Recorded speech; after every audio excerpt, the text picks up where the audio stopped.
Ciao e ben trovato, io mi chiamo Flavian e benvenuto in questo spazio dove parliamo di astrologia come strumento di guida nella nostra vita.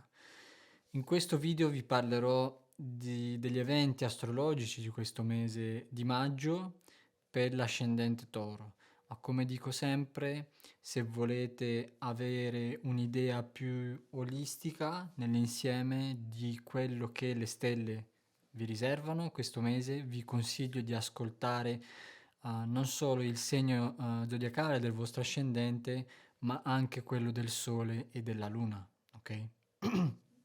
Ma l'ascendente resta sempre quello più importante. Prima di tutto, tanti auguri a tutti i Toro che festeggiano il loro compleanno in questo periodo e che quindi hanno il Sole nelle ultime 2 decadi del Toro. Per il Toro, ascendente Sole e Luna in Toro, il mese di maggio è un mese ricco di eventi. C'è Mercurio che torna diretto, avremo un'eclissi lunare nel segno dello Scorpione, Giove che dopo 12 anni entra nel vostro segno, Venere che cambia segno e Marte entra nel segno del Leone. Ok, ma vediamo un po' più nel dettaglio che cosa riservano le stelle per il vostro segno. Quindi il mese inizia con Mercurio ancora retrogrado nella vostra prima casa, della vostra immagine e del vostro corpo fino al 15 maggio. Ok?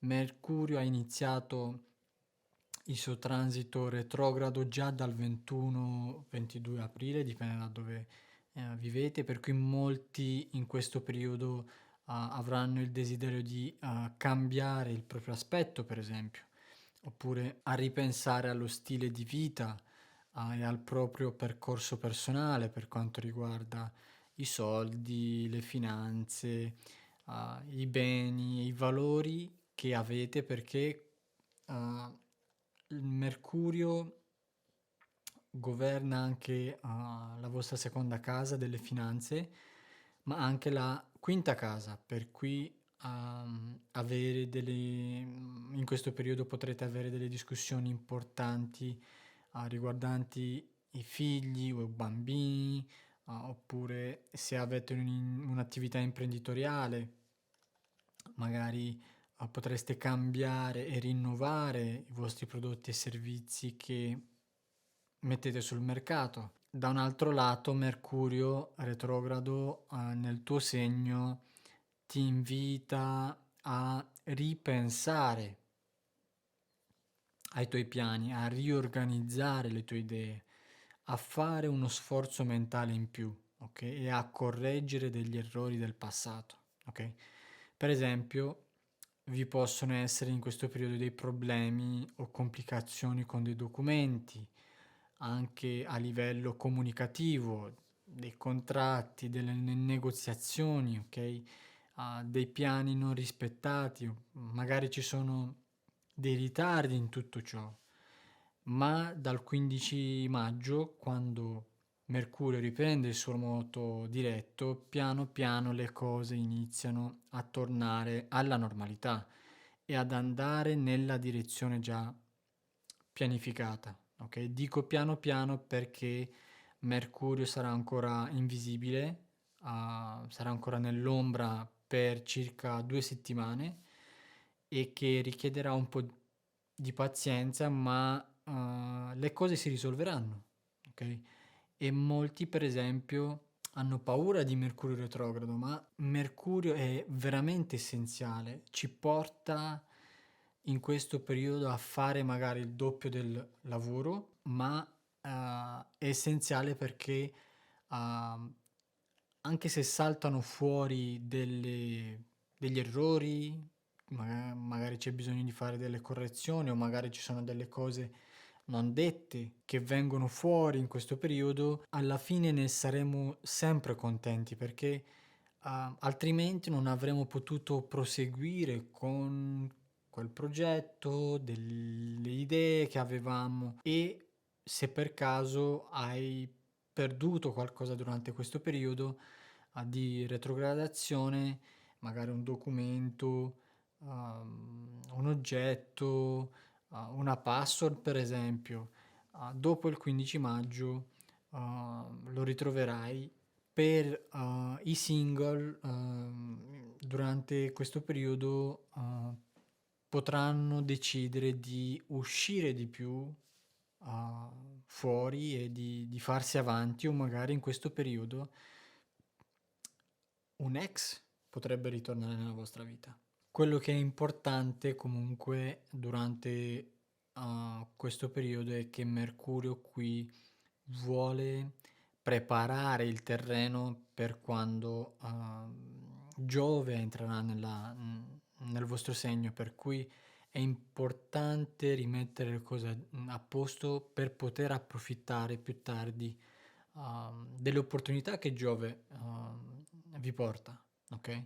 Il 5 maggio invece abbiamo un'eclissi lunare nel segno dello Scorpione, in settima casa, delle relazioni personali, delle relazioni romantiche, ma anche delle collaborazioni di business, la clientela, dei contratti, e quindi i Toro saranno tra i più influenzati dall'eclissi lunare, specialmente se avete dei pianeti intorno ai 15 gradi del Toro o dello Scorpione o dei segni fissi, quindi anche Leone e Acquario, e per qualcuno questa eclissi può portare a una fine inaspettata di una relazione, ok? Perché Urano è coinvolto e che porta un'energia di cambiamenti improvvisi e inaspettati. Magari qualcuno nella vostra vita innesca una crisi, può essere il proprio partner, può essere un collaboratore, ma che ti spinge a cambiare qualcosa nella tua vita o nella vostra relazione, o semplicemente ti spinge ad avere, a realizzare e agire in un modo, a cambiare direzione. Qualcosa di importante cambia nella vostra vita attraverso una relazione. Ne parlo in modo particolare della relazione perché questa eclissi avviene sull'asse delle relazioni, ok? La prima e la settima casa, quindi e poi non solo, in questa eclissi c'è il nodo sud della Luna che è coinvolto, e ancora questo è un altro sinonimo di abbandono, e che può portare ad abbandonare una relazione, in questo caso tossica, perché è nel segno dello Scorpione, o lasciare andare un contratto o un accordo che hai con qualcuno nelle prossime settimane e che non ha più ragione di esistere. Magari scopri un segreto, ok, Scorpione, su qualcun altro. Um, ma è importante capire che quello che finisce adesso è come se fosse predestinato, ok? Perché un ciclo deve chiudersi. Lo stesso vale anche per qualche amicizia un po' troppo tossica e ossessiva che ti blocca e ti toglie il potere di agire, ok? Che ti trattiene dall'andare nella tua direzione. E quindi adesso potresti tagliare le corde e dire basta, fino a qui, ok? Oppure qualcun altro potrebbe farlo con te, ok? Il tuo partner, dipende da che parte stai, ok? Chi è più tossico, ok? Se vogliamo metterla così. Per qualche single invece può anche significare un incontro predestinato con qualcuno, e visto che il nodo sud della Luna è coinvolto, potrebbe essere l'inizio di una relazione con qualcuno del passato o di una vita passata, e che entra nella tua vita perché c'è qualcosa da finire insieme, c'è un senso di familiarità, anche perché la luna è coinvolta e la luna è sinonimo di famiglia, ok? Ma in ogni caso questo è un evento karmico, e tutto quello che può succedere, specialmente intorno al 5 di maggio e per metterti su una nuova strada, perché il passato non ha più ragione di esistere nella tua vita. E tieni presente che gli effetti dell'eclissi in generale possono sentirsi anche, farsi sentire anche un mese prima, quindi già dall'inizio di aprile, e può durare fino a 18 mesi per poter completare il ciclo intero, ok? Il 16 maggio invece c'è il grande evento dell'anno, specialmente per te, perché Giove entra finalmente nel tuo segno dopo ben 12 anni, ok? E vi resterà per ben 12 mesi, un anno intero.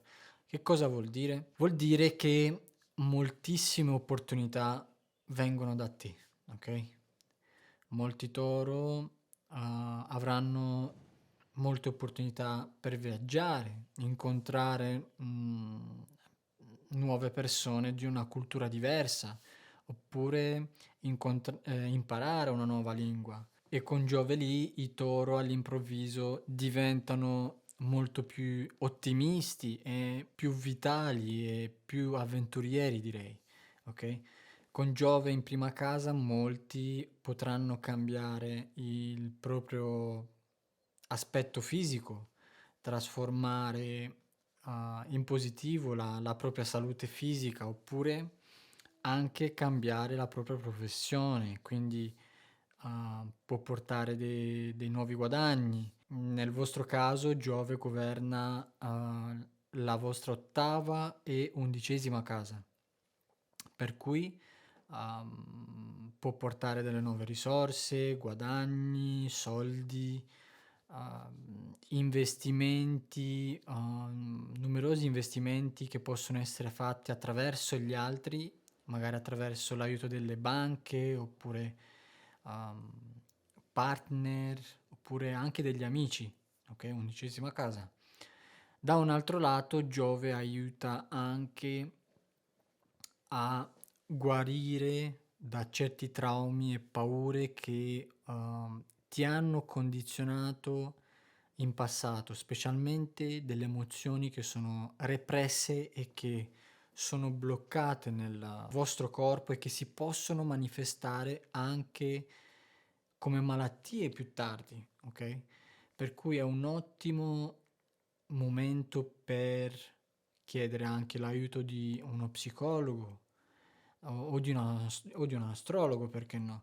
O utilizzare ogni altra forma di guarigione che ti permetta di fare luce, di capire e di liberarti da un trauma e dare nuovo significato alla vita, aprirti la porta a delle nuove opportunità, magari a delle nuove amicizie che entrano nella vostra vita, nuove conoscenze. Molti toro saranno più partecipi e visibili nella società, ok? Ma come dicevo ci saranno anche nuovi guadagni o la realizzazione di un desiderio materiale, tangibile, ok? E non vuol dire che tutta la tua vita si risolverà da un giorno all'altro con Giove qui, ma in ogni caso inizia un nuovo ciclo positivo che durerà per ben 12 anni, ok? Per cui è bene approfittarne adesso. Qualche toro potrà anche mettere qualche chilo in più con Giove nella prima casa, ma è perché c'è il desiderio di cambiare un po' lo stile di vita, ok? Magari volete eliminare qualche dipendenza di troppo, magari smettere di fumare o di bere. Questo è un ottimo modo per sfruttare Giove nel vostro segno. In ogni caso, Giove qui vi aiuta e vi dà la conoscenza necessaria per iniziare un nuovo ciclo di 12 anni, come dicevo, e è bene approfittarne, ok? Il 19 maggio invece avremo una luna nuova nel vostro segno che vi dà il via libera a iniziare un nuovo capitolo nella vostra vita, ok? È un invito è un'opportunità per seminare nuove intenzioni su tutto quello che volete manifestare nella vostra vita, ok? Perché Giove qui specialmente tocca ogni area della vostra vita. Il giorno successivo, il 20 maggio, Marte entra nella vostra quarta casa del Leone e vi resterà fino al 10 luglio, per cui all'incirca 7 settimane. Per cui Marte può portare qualche disaccordo di troppo in famiglia, magari riguardante la casa o con i genitori, o qualcosa si rompe in casa, oppure intorno alla casa e quindi richiede il vostro intervento. Un ottimo modo per sfruttare Marte in quarta casa in Leone è quello di cercare di, se potete e se avete le intenzioni, di rinnovare una parte della vostra casa, di dipingere le pareti della cucina, per esempio, il garage, oppure svolgere dei lavori nel giardino, perché qui è bene fare un po' di sforzo fisico perché vi libera dalla tensione che può crearsi in famiglia, ok? E perché no, potete essere un po' più creativi questa volta, ok? Um, Questo è tutto per gli amici del Toro per questo mese. Spero vi sia piaciuto il video e che vi sia stato utile. Iscrivetevi al canale, mettete un bel like, attivate la campanella per restare sempre aggiornati, perché ogni mese pubblico nuovi video dove analizzo le energie del periodo e del mese, e specialmente scrivetemi qua sotto se avete delle domande in particolare oppure anche dei feedback, ne sarò molto contento di leggerli anche per migliorare i miei contenuti. Grazie ancora, questo è tutto e ci vediamo alla prossima.